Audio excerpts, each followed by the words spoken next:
Sanibingelela nonke babukeli beBlaqlife TV kwesinye isiqephu sethu esithi sikhipha izimfihlo. Nihleli noLungsta, namhlanje sihleli nobhuti omncane la othi kunemfihlo afisa ukuyidalula. Sawona.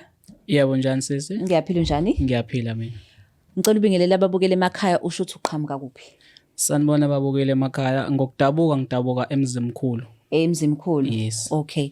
Ubekwa yini kulesi sihlalo namhlanje? Kulesihlalo namhlanje wangilana bengithi angizoconfessa ku-anti wami ngento engiyenzile kuyena. Okay, wamenzani u-anti? Into engayenza kuyena ebuhlungu because mhlambe nje sikhuluma kumanje uhleli. Ngoba ngathatha izinto zakhe ngayoyifaka la, angithi ngicale kahle la engisebenza khona. Ngisebenza nge-insurance. Okay. So ngathatha into zakhe ngoba ngangifuna imali ayiphuthuma. Okay. So ngakwazi ukuthi umuntu oseduze uyena because wayesondelene nami, abanye abekho bakude. So ngathatha into zakhe ngayoyifaka ngahlala nabangani bami because abangani bami siyazwana nabo, basebenza ku-home affairs. Ngahamba ngawuthatha izinto ngayisubmit ukuze ngizokwazi ukuclaim imali. Okay, wait. So wathatha izinto za-anti wayoyisubmit uzoclaim imali usebenzela i-insurance. Yes. Uyiclaima ngaliphi? Uthi kwenzakaleni? Ngoba nje ngangiyiclaima ingoba ngangifuna imali esheshayo, so ngayenza as umuntu oseshonile ongasekho. So wambulala ephila u-anti? Yes. Because ngangifuna imali ayishesha. So manje yangile nto la ayakhona ifefesa kazokuthi umuntu oseshonile. Sure. And lecala lelisezifinyelela nakuphi la engisebenza khona ama-investigators aseseduze nami. So ngase ngiphelele umsebenzi nje kumanje sikhuluma kusangenzeka ngithola ikholi ethi umsebenzi uphelile ngereason yalokho.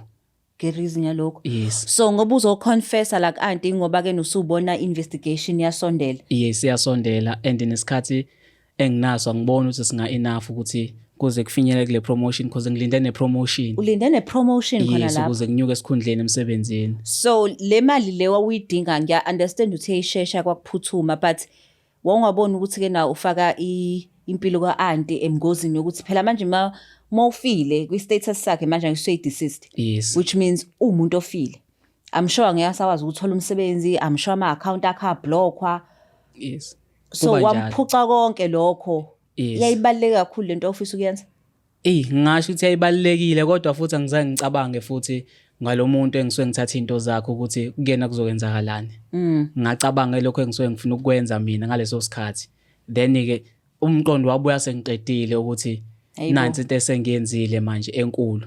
Kodwa ingqondo yayithi hayi ngoba vele usaphila ayikho into empe engiyenzile kakhulu, angiqhubeke ngisebenze. Kanti angazi ukuthi nginkathi ngiqhubeka namaphoyisa naye ayaqhubeka aya-investigator. Manje ngiyabona sesondelele nala kwi-branch engisebenza khona. Asefikile khona. So bengifuna ukube nesixazululo no-anti wami, qale ngixolise ngobube engikwenzile kuyena.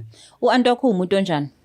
Ngeke ngisho ukuthi ngawumuntu mhlambe ophansi noma futhi umuntu nje okahle kodwa akazwani nento ebhedayo, akase umuntu okhuluma kakhulu. So mase ithola le ndaba ucanga uzoyithatha kanjani?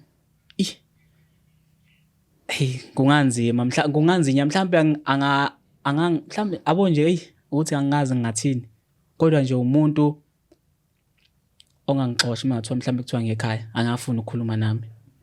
For mhlambe leso sikhashana mhlambe kuye aphinde kube nesilungiso mhlambe afuna ukwazi ukuthi ngeke ilungiseke ngenye indlela. Wena unaso isixazululo salento?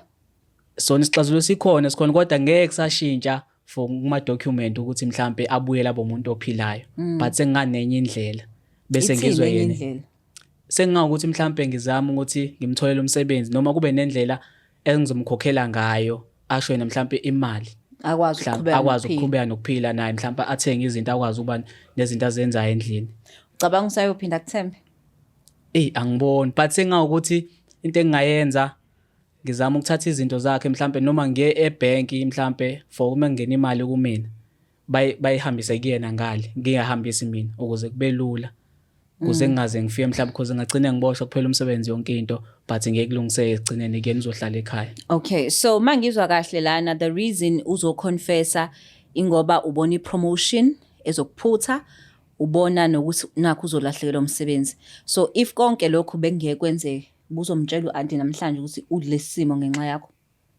Kona besizofika isikhathi bengizomtshena, but kodwa bengeke ngisheshe ngimtshene. Kona bekuzomele ngimtshenile ngoba bekusazofikelela kumina akukho kungaveli. Yeah, akukho okufihliwe ngavile. Akukho okufihliwe ngavile. Qinisile. No, babukela emakhaya nayizwe lakhe. Ake simthinta u-auntie simtshela ngalolu daba sibone ukuthi yena uzoluza kanjani.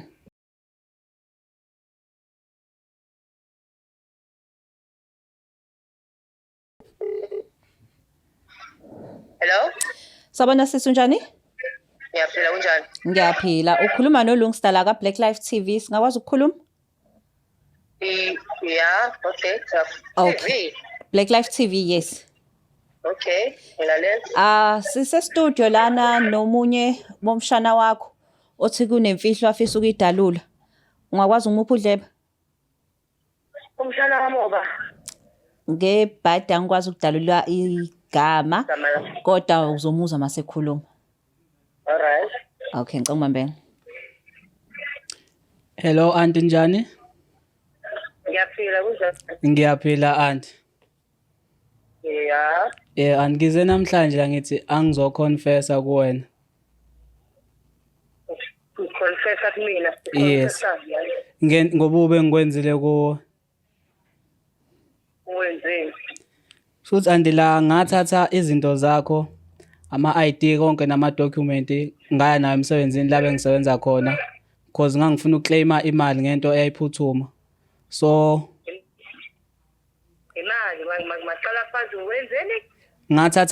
Ngathatha ama-document akho konke nama-ID ngawa ngangifuna ukuclaim imali ngawokubhalisa ngaphansi umuntu oseshonile. Maye babu, imali. Uthi ngifile? Ngokwama-document ufile but ngokwenyama usaphila. Okay, kubeka kwase. So into benze ukuthi ngangifuna ukuclaima imali manje into enzakalayo ke sekuze kufinyelela namaphoyisa lapha and ngilinde ipromotion ukuthi ngikwazi ukunywa esikhundleni manje bengifuna kube nesixazululo esingakhona ukuze ngikwazi nami ukuthi ukwazi ukuphila nami ngithole promotion ngikwazi ukunywa esikhundleni emsebenzini. Asikho vele isixazululo salento yenzila ngithi mina ngifile. Uthi wena mina ngifile. Ingakho bengifuna ukuthi kube nesixazululo esikhona because manje ngiyazi ngeke uzuthole indawo umsebenzi njengoba ofile mozofuna umsebenzi ubonakala njengomuntu osefile.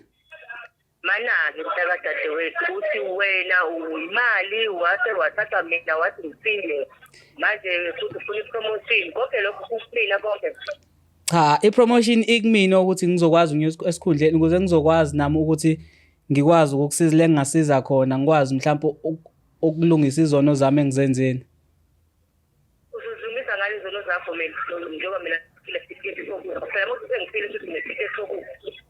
Ingakho bengifuna kube nokulungiswa okukhona mhlawumbe ngikwazi ukukhokha njalo ngenyanga nawe ukwazi ukuphila. Njalo ngenyanga uzokwenza njani? Ngizokhokha noma yini ofuna ngikwenze. Hayi ngeke phela lokwazi ukuthi ngiyangivusa ngizobe ngiyavuka yini mase angizwa lento eshoyo angizwa ngempela angizwa nje ukuthi ngiyazama ukuyi-understand lento eshoyo kodwa angikuyi. Abantu manje le imali. Unjani sisi? Yebo, Umfana wakho la uthi ke na Home Affairs istatus sakho sesithi ushonile. Waclaima ngama documents. So inhloso yakhe ngoba ehleli lana uthi befuna ukuzoxolisa ukuze akwazi ukuthi ayilungise le ndaba. wena nje dadewethu uyimina ngenze njani nje kulesimo esikanje wena nje ngenze njani? Ayi phela uthi lekhulwa uthi ke na wayesesimeni ke na angeke akwazi ukuphuma kusona idinga imali kodwa manje sekusa ngokunye ngoba useyabona ukuthi lesenzo sakhe asibanga sihle. Ingakho ke eseze la ekhaya wathi ke na ucela sikuthinte ukuze ukuthi akwazi ukuxolisa nibone ukuthi ningayilungisa kanjani le ndaba. I think komela azazongibona sihlale phansi ayikhulume kahle lento ngizwisise kahle ngoba ayi Uzohamba uyobona sangasa angibiza amaphoyisa ngiyasaba. ubuza ukuthi mayeza ukuzokubona uzombizela amaphoyisa. cha bengiwabiza amaphoyisa kodwa kufanele ezelo dewethu bazoyikhuluma ngizwe kahle. Uthi fanele ufike nomama wakho izokhulunywa le ndaba. Ngingakwazi ukufika kodwa mengenze into angabizanga amaphoyisa ngiyasaba ukuboshwa. Okay. No, uthi uyacela bandla ungambizela amaphoyisa nikwazi ukuyikhuluma lento njengomndeni uzofika naye udadweni. okwamanje sitha ngimthembisa ukuthi ngeke ngiwabize okwamanje. Okwamanje. Hayi vele okwamanje ukubayelana nokuthi athembe izwi lakho. Angazi noma yena uyalithemba yini lami izwi lakhe angazi noma ngiyalithemba. Hayi phephisa sisi. Ngicela ukubuza uke wazama nje uku-apply for imisebenzi or ubungazi noma bengazi angiyazi impilo umuntu ukuthi ngiyathuka angiyazi. Angikaze ngize ngizame ngishilo sami. Oh okay. Okusho ukuthi bengizothi mina ngiyafika lapha mhlawumbe sizo bekuzoboshwa mina. Qinisile bekuzo. Ngiyayibona lento ukuthi ijule kanjani ukuthi le ngane lento eyenzile iyasabisa. Yeah. Mina phela bezoboshwa. Yeah, kuyacaca ukuthi wena but asithembeke ukuthi izokwazi ukulungiseka. Hayi. Akashesha ngise kumele ngenzele ingane i-ID. Hayi. Asheshe impela. Hayi, no siyabonga kakhulu usiphi isikhathi sakho. Uthe ufona kuphi mama? Ngulungstar waka Blaqlife TV. Kuhlelo lithi sikhiphe imfihlo. Hayi ngiyabonga. Okay, nokubonga ngathi nakhulu. Okay. Okay, bye bye. At least unginizile opportunity ukuthi nikhulume lento. Yabo uzuvuma ukuthi ufike noma wakho so uvula iplatform yokuthi ikhulunywe umndeni. Yes. Kodwa uthe amaphoyisa ke angiyazi ukuthembisa ngoba nawe akwazi ukuthemba. Hayi ngeke ngimsole ngalapha. Yeah, but okumnandi ukuthi usithathe step sokuqala. And asithembe ukuthi isazolungiseka lento le. Hey ngeke ngifise kanjalo kodwa lokho okushintsha istatus ngeke sashintsha. Yo.